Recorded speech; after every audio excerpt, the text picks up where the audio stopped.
5ই August Hasina পলানোর আগেই আসিফ নজরুলকে ওয়াকার সাহেব ক্যান্টনমেন্টে ডেকে নিয়ে যায়। আসিফ নজরুলকে বলতে হবে যে সে ক্যান্টনমেন্টে যায় কি কি ঘুটু করেছে ওই সময়গুলোতে, টাইম ধরে ধরে বলতে হবে, মিলে দিতে হবে কিন্তু আমাদেরকে।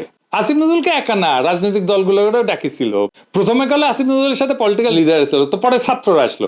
ছাত্ররা আসার পরে চায় নাই যে রাজনৈতিক নেতারা থাকুক, তখন শুধু আসিফ নজরুল আর ছাত্ররা বসে আর্মির সাথে ঘুটু কইরা উপদেষ্টা পরিষদ বানাইলো। ছাত্ররা বাদে একমাত্র সিভিল রিপ্রেজেন্টেশন ছিল যেটা আমরা জানি আসিফ নজরুলের, আর কারো না। কিন্তু এই উপদেষ্টা মন্ডলী পুরা দায় কিন্তু আসিফ নজরুলের।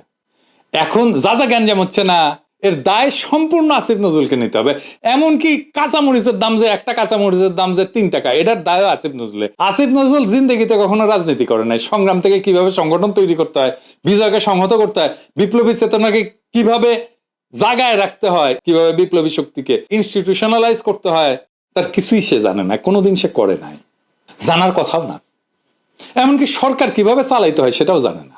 সরকারকে স্টেক হোল্ডারদের সাথে সব সময় ডায়ালগ করতে হয়। স্টেক হোল্ডারদের সাথে ডায়ালগ ছাড়া সরকার চালানো যায় না। স্টেক হোল্ডার কে সেটাই জানে না, ডায়ালগ তো দূরের কথা।